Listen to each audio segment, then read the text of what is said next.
서울의 밤은 수많은 만남과 이별을 품고 흘러간다. 누군가는 하루의 피곤함을 내려놓기 위해 집으로 향하고 누군가는 오래된 기억을 찾아 어딘가로 향한다. 그리고 대리기사 이청은 그 길의 중간에 있었다. 그는 사람들이 잠든 시간에 가장 많은 사람을 만나는 사람이었다. 목요일 밤 11시 35분. 이청은 늘 같은 장소에 차를 세웠다. 서울 종로구 종묘공원 뒤편. 낡은 담장과 오래된 은행나무가 있는 작은 골목이었다. 그곳은 특별한 장소가 아니었다. 화려한 건물도 없었고 사람들의 발길이 끊어진 지 오래된 곳이었다. 하지만 이청에게는 특별한 장소였다. 8개월 전부터 매주 목요일 밤이면 한 노인이 이곳에서 그를 기다리고 있었기 때문이다. 처음 그 손님을 만난 날도 추운 겨울이었다. 대리운전 앱에 새로운 배차가 떴다. 출발지 서울 종로구 종묘공원 인근, 목적지 서울 은평구 불광동 주택가, 결제 방식 현금 결제. 이청은 수락 버튼을 눌렀다. 현장에 도착했을 때 한 노인이 오래된 검은 코트를 입고 서 있었다. 머리는 희끗했지만 자세는 꼿꼿했다. 노인은 차에 올라타며 말했다. 기사님, 매주 이 시간에 부탁드릴 것 같습니다. 이청은 웃으며 대답했다. 네, 안전하게 모시겠습니다. 그것이 두 사람의 첫 만남이었다. 노인은 늘 같은 차량을 타고 있었다. 오래된 국산 세단. 차 안은 깨끗했지만 세월의 흔적이 있었다. 노인은 항상 뒷좌석 오른쪽에 앉았다. 그리고 창밖을 바라보며 조용히 말했다. 기사님, 사람은 참 이상하지요. 어떤 점이요? 평생 가지고 싶었던 것보다 결국 마음에 남는 건 함께했던 순간들이더군요. 이청은 백미러 너머로 노인을 바라보았다. 하지만 더 묻지는 않았다. 대리기사는 사람의 목적지만 알면 된다. 그 사람의 마음속 목적지까지 함부로 들어가서는 안 된다. 그것이 이청이 지켜온 원칙이었다. 시간이 지나면서 두 사람은 조금씩 익숙해졌다. 노인은 이청의 이름을 물었다. 기사님, 성함이 어떻게 됩니까? 이청입니다. 참 좋은 이름이네요. 평범한 이름입니다. 노인은 웃었다. 평범한 것이 가장 오래 갑니다. 그 말이 이상하게 오래 남았다. 이청은 자신이 평범한 사람이라고 생각하며 살아왔다. 한때는 아니었다. 그에게도 꿈이 있었고 이름 앞에 붙는 여러 수식어가 있었다. 명문대학교에서 박사 학위를 받고 연구하던 시절도 있었다. 학생들을 가르치던 교수 시절도 있었다. 사업을 시작하며 성공을 꿈꾸던 시절도 있었다. 하지만 인생은 언제나 계획대로 흐르지 않았다. 사업은 실패했다. 교수 임용의 문도 끝내 열리지 않았다. 남은 것은 빚과 실망, 그리고 무너져가는 가족의 시간이었습니다.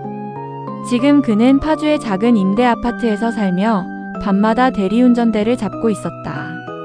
그러나 그는 자신을 불행한 사람이라고 생각하지 않았다. 적어도 그렇게 보이려고 노력했다. 박강희는 그런 이청의 삶에서 가장 오래된 기억이었다. 아내, 51살. 그녀는 아름다운 사람이었다. 젊었을 때부터 사람들의 시선을 받을 만큼 뛰어난 외모를 가지고 있었다. 하지만 이청이 사랑했던 것은 외모만이 아니었다. 그녀는 현실적인 사람이었다. 꿈을 이야기하는 이청을 믿었고 그의 가능성을 누구보다 먼저 알아봐준 사람이었다. 처음 사업을 시작했을 때도 그녀는 말했다. 당신이라면 할 수 있어. 그 말이 이청에게는 세상 무엇보다 큰 힘이었다. 하지만 시간이 지나면서 상황은 달라졌다.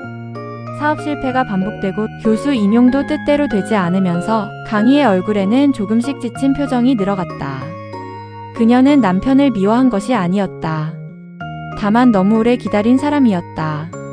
결국 5년 전 어느 날 박강희는 집을 떠났다. 경제적인 어려움, 계속되는 실패, 미래에 대한 불안, 그 모든 것이 쌓인 결과였다. 이청은 그녀를 붙잡지 않았다. 붙잡고 싶지 않아서가 아니었다. 붙잡을 자격이 없다고 생각했기 때문이다. 가끔 그는 생각했다. 강희에게 다른 사람이 생긴 것은 아닐까? 그녀처럼 아름답고 따뜻한 사람이라면 누군가 다시 사랑하고 싶어 할지도 모른다고. 하지만 이상하게도 원망은 생기지 않았다. 오히려 미안함만 남았다. 그녀가 자신과 함께한 시간 동안 더 행복했어야 했다는 생각. 더 좋은 환경에서 살았어야 했다는 생각. 자신이 그녀에게 짐이 된 것은 아닐까 하는 생각. 그뿐이었다. 이청은 가끔 혼자 있는 밤이면 이렇게 생각했다. 강희야, 이제는 나보다 행복하게 살아도 된다. 그것이 그가 할 수 있는 마지막 사랑이었다. 그날도 목요일이었다. 밤 11시 40분. 이청은 평소처럼 종묘공원 뒤편에 도착했다. 앱을 켰다. 새로운 배차가 떴다. 출발지 종묘공원 인근. 목적지 은평구 불광동. 익숙한 목적지였다. 이청은 수락 버튼을 누르지 않고 잠시 기다렸다. 노인이 올 시간이었다. 11시 45분. 그는 나타나지 않았다. 12시. 그래도 보이지 않았다. 눈발이 조금씩 날리기 시작했다. 이청은 차 안에서 창밖을 바라보았다. 늘 같은 시간, 늘 같은 장소, 늘 같은 사람. 사람은 반복되는 만남 속에서 어느새 작은 인연을 만든다. 그는 처음으로 걱정이 되었다. 무슨 일이 생기신 것은 아닐까? 하지만 연락할 방법이 없었다. 대리운전 앱에는 손님의 개인정보가 남지 않았다. 그날 밤, 이청은 처음으로 빈 뒷좌석을 바라보며 운전했다. 누군가 앉아있던 자리에는 아직도 그 사람의 온기가 남아있는 것 같았다. 그리고 그는 알지 못했다. 그것이 마지막 기다림이 될 줄은. 그날 이후 일주일이 지나갔다. 목요일 밤. 이청은 다시 종묘공원 뒤편 골목으로 향했다. 그는 스스로에게 말했다. 혹시 다시 오실지도 모른다. 이유는 없었다. 연락처도 없었고 약속을 한 적도 없었다. 하지만 사람은 가끔 논리보다 마음을 먼저 따른다. 8개월 동안 매주 같은 자리에서 만난 사람이었다. 그에게 노인은 단순한 손님이 아니었다. 비록 서로의 삶을 자세히 알지는 못했지만 같은 시간 같은 장소에서 마주했던 짧은 순간들은 분명한 인연이었다. 그러나 그날도 노인은 오지 않았다. 그리고 다음 주도, 그 다음 주도. 한 달쯤 지났을 무렵이었다. 이청은 평소처럼 종묘공원 근처에서 콜을 기다리고 있었다. 그때 한 중년 남성이 다가왔다. 혹시 이청 기사님 맞으십니까? 이청은 고개를 들었다. 네, 그런데요.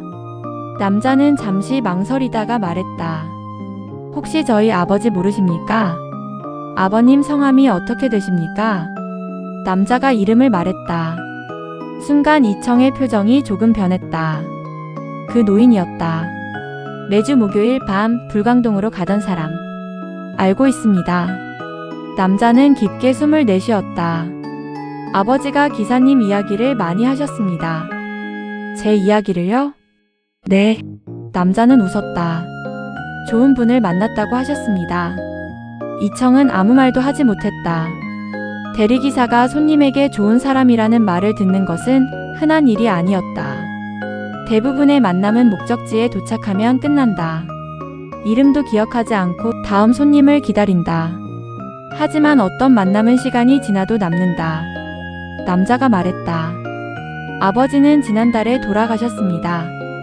이청은 조용히 고개를 숙였다. 마지막까지 건강하셨습니까? 아니었습니다. 남자는 잠시 하늘을 바라보았다. 사실 아버지는 오래전부터 몸이 좋지 않으셨습니다. 그런데 매주 목요일마다 꼭 나가셨습니다. 왜 그러셨습니까?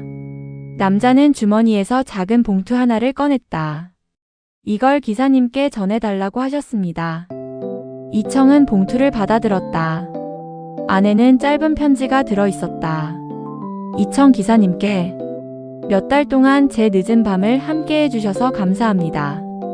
기사님은 모르셨겠지만 저는 매주 한 사람을 만나러 갔습니다. 젊은 시절 사랑했던 사람입니다. 우리는 서로를 사랑했지만 함께하지 못했습니다. 각자의 삶을 살았고 각자의 가족을 지켰습니다. 그러나 나이가 들수록 깨닫게 되었습니다. 사람은 떠난 뒤에도 마음속에서 함께 살아간다는 것을 기사님도 언젠가 알게 될 것입니다. 사랑은 반드시 곁에 있어야만 사랑이 아니라는 것을, 누군가의 행복을 진심으로 바라는 것도 사랑입니다. 그동안 제 이야기를 들어주셔서 감사합니다. 부디 건강하십시오. 이청은 편지를 천천히 접었다. 그리고 오래도록 아무 말이 없었다. 남자는 조심스럽게 물었다. 기사님 괜찮으십니까? 이청은 작은 미소를 지었다.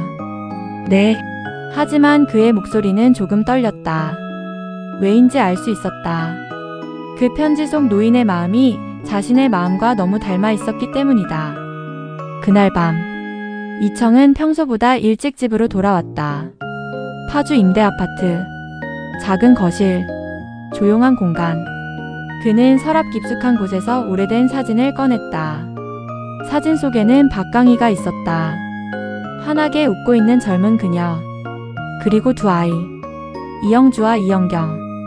큰아들은 이제 대기업에 입사해 서울 홍제동 작은 원룸에서 자신의 삶을 시작했다. 작은 아들은 재수 끝에 국립충북대학교에 입학해 기숙사에서 생활하고 있었다. 아이들은 잘하고 있었다. 자신의 길을 가고 있었다. 하지만 사진 속 박강희는 여전히 그 자리에 있었다. 이청은 사진을 바라보며 조용히 말했다. 강희야. 오랜만에 불러보는 이름이었다. 잘 지내고 있지? 대답은 없었다. 하지만 그는 괜찮았다. 예전에는 그녀가 돌아오기를 기다렸을지도 모른다. 그러나 지금은 달랐다. 그녀가 어디에 있든 누구와 있든 행복하기만을 바랐다. 그것이 사랑했던 사람에 대한 마지막 예의라고 생각했다. 며칠 뒤, 새벽 근무를 마치고 돌아오는 길, 이청은 다시 종묘공원 앞을 지나게 되었다. 그는 잠시 차를 세웠다. 은행나무 아래 벤치를 바라보았다. 비어 있었다. 하지만 이상하게 쓸쓸하지 않았다. 누군가 머물렀던 자리에는 흔적이 남는다. 그리고 좋은 사람과의 만남은 사라지는 것이 아니라 다른 사람의 마음속에서 계속 이어진다. 그날 밤 새로운 배차가 울렸다. 출발지 서울 서초구 반포동, 목적지 경기도 파주시 운정동. 이청은 화면을 바라보았다. 그리고 조용히 수락 버튼을 눌렀다. 차는 다시 움직였다. 누군가는 새로운 만남을 향해 가고 누군가는 오래된 기억을 품고 살아간다. 이청은 그 사이를 달리는 사람이었다. 마지막 손님은 떠났지만 그가 남긴 이야기는 오래도록 남아있었다. 그리고 이청은 알았다. 사람은 결국 모두 누군가의 마지막 손님이기도 하다는 것을. 언젠가 자신도 누군가의 기억 속에서 조용히 남을 것이라는 것을. 그날도 밤은 깊어졌다. 그리고 이청은 다시 운전대를 잡았다. 오늘 밤도 대리기사였다.